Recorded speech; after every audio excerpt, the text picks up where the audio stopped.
Welcome, restless souls, to Carman's Crypt. I'm Carman Carrion, keeper of forgotten tales and curator of nightmares.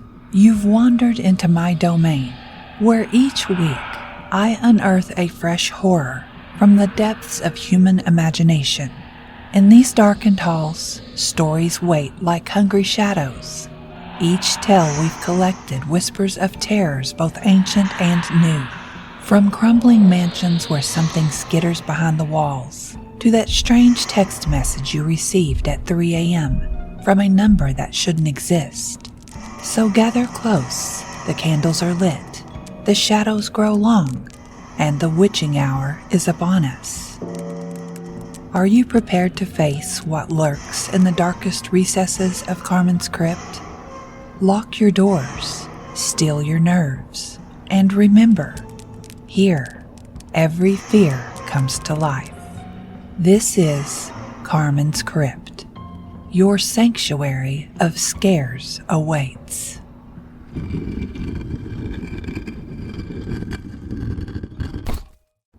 This story is based on a real experience shared by Tyler J., who found something on the subway that changed his life in ways he still doesn't fully understand. What started as a conversation about a strange ring became this story, a tale of cursed objects, cycles that can't be broken, and the terrible cost of being chosen as a keeper.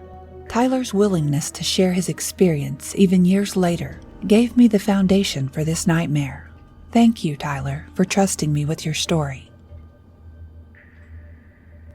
I found it on the subway the day after my 15th birthday, a ring the size of a $50, made of metal so dark it seemed to swallow the fluorescent light. A demon carved from black stone crouched on top, claws gripping the band, tail wrapped completely around it like a snake choking its prey. The train lurched. The ring rolled across the floor and stopped at my feet. Nobody was looking for it. The car was half empty at 4 p.m. on a Tuesday, everyone absorbed in their phones or staring blankly at nothing. When I picked it up, it was warm. Not just warm, hot, like someone had been wearing it for hours. I turned it over in my palm. The craftsmanship was incredible. Whoever made this had carved individual scales into the demon's tail. Tiny fangs jutted from its grinning mouth, the horns twisted back from its skull in perfect spirals. The demon's eyes caught the light wrong. For just a second, they glowed red. I pocketed it before I could think about what I was doing. "That's the ugliest thing I've ever seen," Mom said when I showed her at home. "It's cool. Probably fake anyway." She turned it over in her hands, frowning at the weight of it. "You should have turned it in, to the subway lost and found. Finders keepers. Finders keepers." The words came out defensive, sharper than I meant. Mom handed it back with a sigh. "Fine, but if anyone comes looking for their hideous demon ring, you're giving it back." The ring grew hot in my palm when she said that. I felt it pulse once, like a heartbeat. That should have been my first clue. I kept it on my shelf between my manga volumes and action figures. Sometimes late at night I'd take it down and study the demon's face. The tiny fangs, the cruel grin, the way the horns seemed to spiral deeper the longer you looked at them. 3 weeks later I was examining it in bed when my finger traced along the tail. The stone pulsed under my touch, warm, almost alive. "Alex, dinner!" Dad shouted from downstairs. The ring slipped from my hands, hit the hardwood floor with a crack that seemed too loud for something so small. When I picked it up, my stomach dropped. The demon's tail had snapped clean off where it met the bottom of the ring. "Crap," I whispered, trying to fit the pieces together. They wouldn't stay. Something invisible had been holding them, and now it was gone. Broken. Released. I put both pieces on my shelf and went to dinner. Told myself I'd find superglue later. Fix it. No big deal. That night, I saw it for the first time. I was brushing my teeth at 11:30, staring blankly at my reflection the way you do when you're exhausted. Movement in the hallway behind me. Tall. Too tall for the ceiling. Thin like something stretched on a rack. I spun around. Empty hallway. When I turned back to the mirror, it was standing right behind me.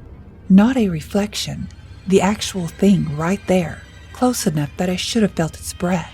I screamed and stumbled backward, cracking my elbow on the towel rack hard enough to see stars. Pain shot up my arm. The hallway was still empty. My heart hammered so hard I could feel it in my throat. "You okay?" Mom called from downstairs. "Fine. Slipped." I didn't brush my teeth the rest of the way, didn't rinse the toothpaste from my mouth. Just went to bed and pulled the covers over my head like I was 7 years old again, like blankets could protect me from anything. The scratching started the next night. I woke at 2:30 a.m. to the sound.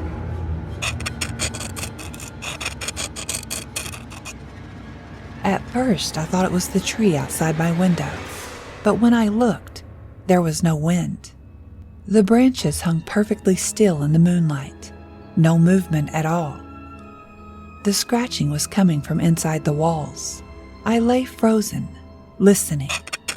It moved, started near my closet, traveled along the wall behind my headboard, stopped at the corner, then silence. I waited, counted to 60, started to relax. It started again on the opposite wall. Louder now, deliberate, like whatever was making the sound knew I was listening. I pressed my ear against the drywall. The scratching stopped immediately. I held my breath and waited, heart pounding. 30 seconds of silence. Then it started directly behind where my ear was pressed. So close, so loud. I jerked back and scrambled to the middle of my bed, turned on every light in my room, sat there watching the walls, waiting for something to burst through. Nothing did, but in the morning, when sunlight filled the room and everything looked normal again, I saw them. 3 long gouges marked the wall above my headboard, deep enough to expose the wooden studs underneath, the drywall peeled back in strips. "What the hell, Alex?" Dad stood in my doorway, coffee mug frozen halfway to his mouth. "Did you do this?" "No. I heard scratching all night." "Scratching?" Dad's voice was flat, the voice he used when he thought I was lying. "Inside the walls." He looked at me for a long moment, then at the gouges, then back at me. His jaw was tight. "We'll get someone to check for mice." "That's not mice." "Then what is it?" I opened my mouth, closed it. What could I say? A demon from a ring I stole is trying to get out of my walls? Dad sighed. "I'll call an exterminator." The exterminator came the next afternoon. Mr. Cooper had been dealing with pests in our neighborhood for 20 years. He spent 2 hours checking my walls, the attic, the crawl space. Nothing. No droppings, no nests, no entry points, no gnaw marks except for the ones on my wall, which he couldn't explain. He looked at me like I was pranking my parents for attention. "Could be settling," he said to Dad as he stood in the hallway. "Old house, temperatures change, wood expanding and contracting. Wood doesn't leave claw marks," Dad said. Mr. Cooper had no answer to that. That night, the knocking started. 3 sharp raps on my door at exactly 3:17 a.m. I lay frozen in bed, staring at the door. My alarm clock's red numbers glowed.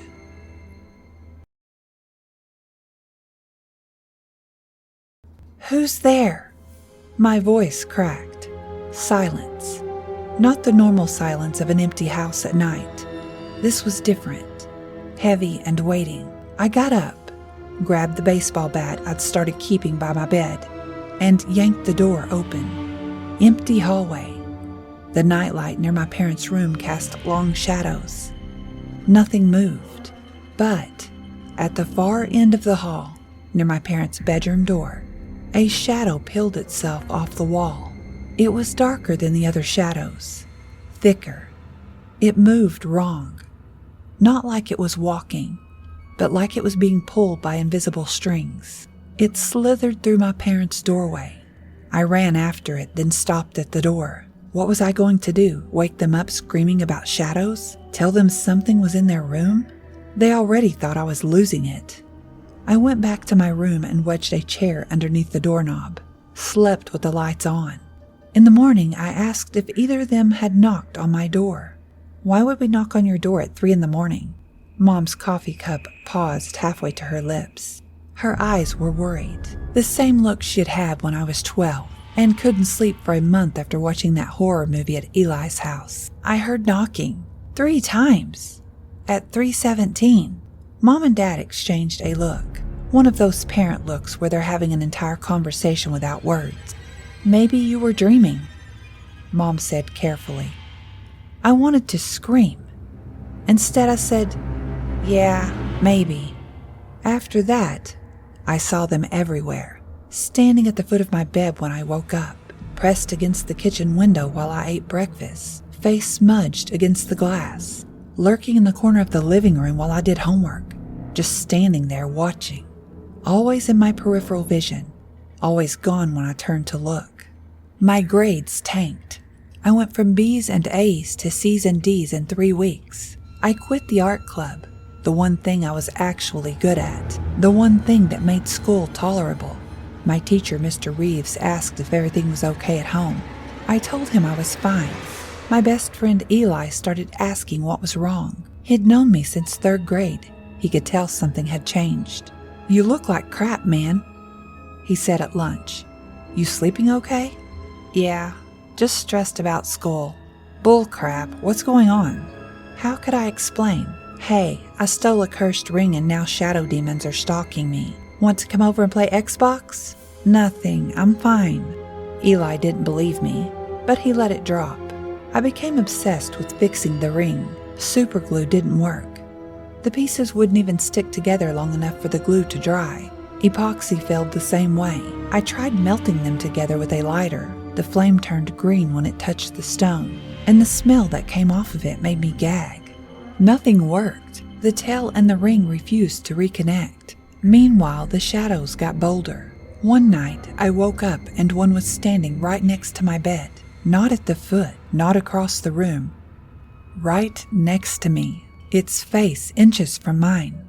I couldn't see its features, it was too dark, but I could feel its breath, cold and gross, like air from a meat locker, like standing in front of an open freezer that's been unplugged for days. I screamed. It didn't move for a full second, just stayed there, breathing that cold, dead air into my face. Then it melted, poured itself into the darkness like water down a drain. In the morning, 3 new gouges marked the wall above my bed, deeper this time and longer. They spelled something. Mine. This isn't funny anymore, Alex. Dad stared at the word carved into my wall, his voice tight, but I could hear the fear underneath. Did you do this? No, I told you it. The ring. Dad cut me off. Show me. I got the broken ring from my shelf. Dad picked up the ring portion, his face going pale. Jesus Christ, this is creepy. When did you get this? I found it on the subway, right after my birthday. I've had it for a month. A month? Dad's voice was quiet. And all this started when? When it broke, 3 weeks ago. Mom appeared in the doorway. She had been standing there, I realized, listening. What's going on? Dad showed her the ring. Alex says he found this and now he gestured at the scratched wall. Now he's seeing things. I'm not seeing things, my voice cracked. It's real. Ever since the tail broke, something's been... Maybe we should call Dr. Reeves, Mom said quietly. Not my teacher. My old therapist, the one I'd seen for anxiety when I was 12. Get him back on the medication. I don't need medication. I need... We're setting up a camera, Dad interrupted. His voice had that final tone, the discussion overtone. Tonight, if something's happening in here, we'll see it. The camera caught nothing. Well, that's not entirely true. It caught me tossing and turning. It caught me sitting bolt upright at 3:17 a.m. when the knocking started. 3 sharp raps that the camera's microphone picked up clearly. It caught me backing into the corner when the shadows gathered around my bed. My mouth open in a scream the camera couldn't hear because I had no voice left. But it didn't catch them. The video showed me reacting to nothing, screaming at empty air, looking insane, and at 2:30 a.m., the camera mysteriously shut off, just stopped recording. The screen went black. It didn't turn back on until 4:30 a.m. During those 2 hours, something carved a new message into my wall. Keeper. Electrical malfunction, the electrician said after checking all the wiring. But everything's up to code. Nothing that should cause a camera to shut off like that. Dad called a priest next. Father Malcolm came on Wednesday afternoon. He was young for a priest, maybe 40, with kind eyes and a gentle voice. He blessed the house, sprinkled holy water in every corner of my room, and left us with a smile and a pamphlet about the power of prayer. That night was the worst one yet. The knocking came at 3:17 a.m., but this time it didn't stop at 3 raps. It went on and on, a steady drumbeat that echoed through the whole house. The scratching in the walls became a symphony all around me, every wall at once, like 100 claws scraping, digging, trying to break through. And then, in the corner of my room, the shadow solidified. It was the demon from the ring. Life-sized, 3-dimensional, real. Long twisted horns curved back from its skull, claws flexed at the end of impossibly long fingers. A barbed tail whipped back and forth behind it, striking the floor with audible thwacks that left marks in the wood. We stared at each other.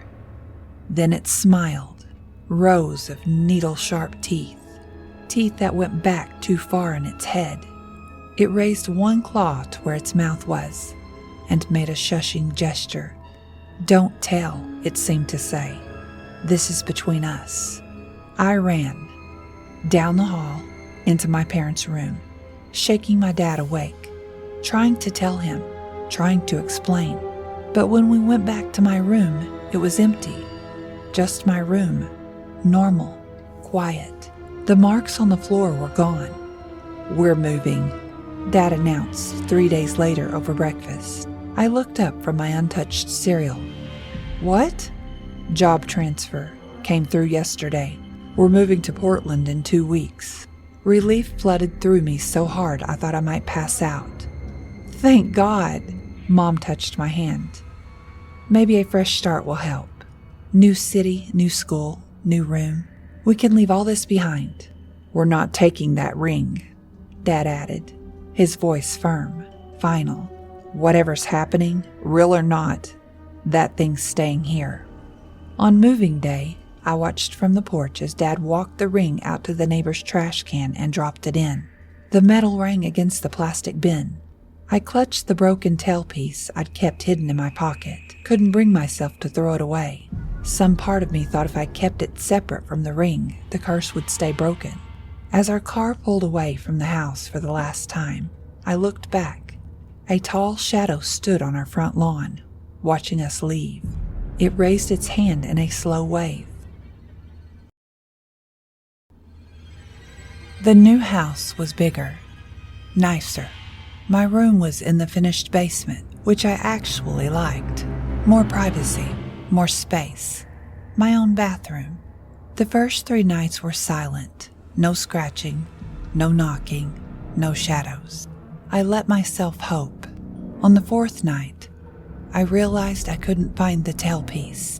I tore through my unpacked boxes, increasingly frantic. I'd kept it separate from the ring. I was sure I'd packed it, but it was gone. That night at 3:17 a.m., the knocking came.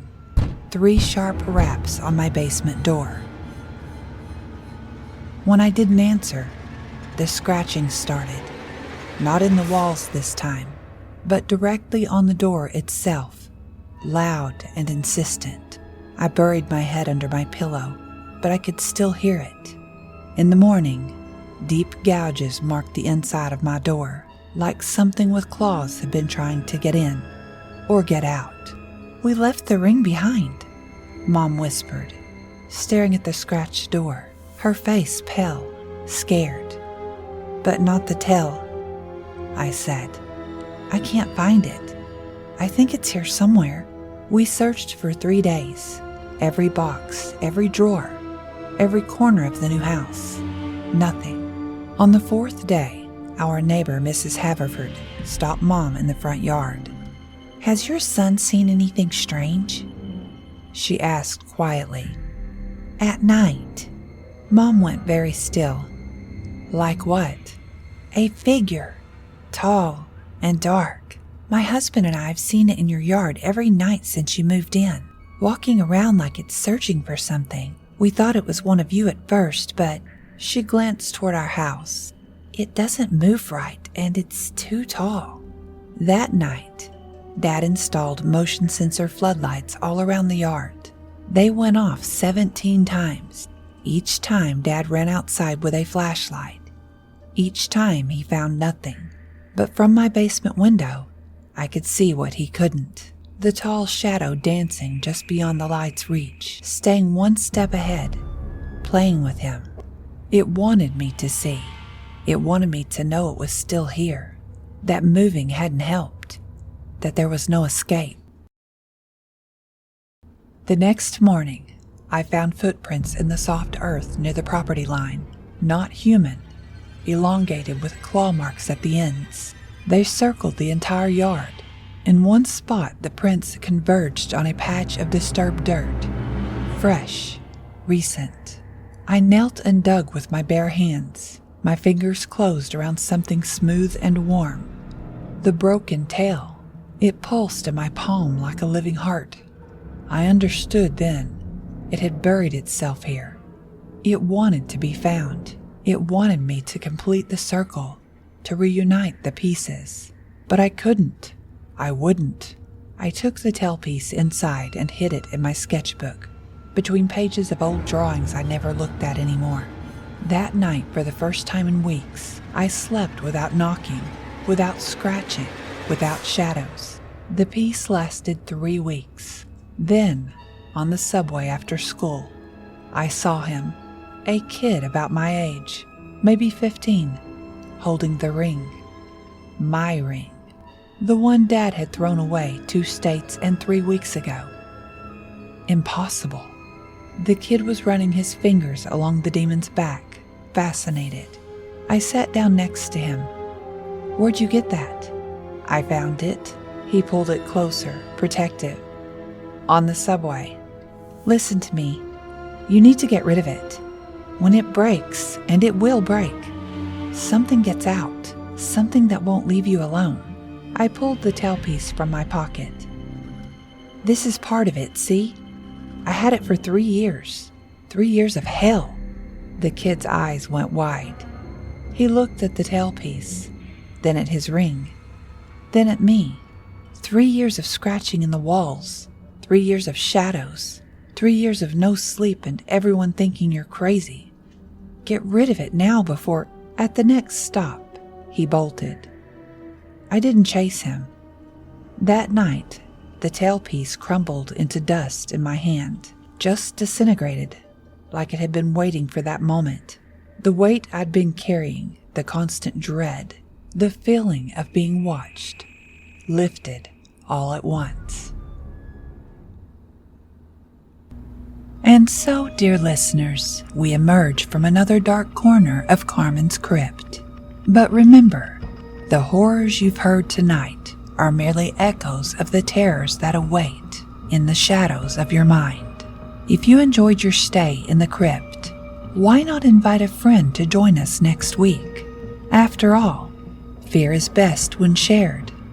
Leave a review if you dare, or share your own tales of terror on my social media, or on my website, carman-carrion.com. Who knows? Your nightmares might just become my next story. Until next time, keep checking under your bed. And remember, in Carman's Crypt, every fear comes to life, and no one is truly safe. Sweet dreams, if you can still sleep at all.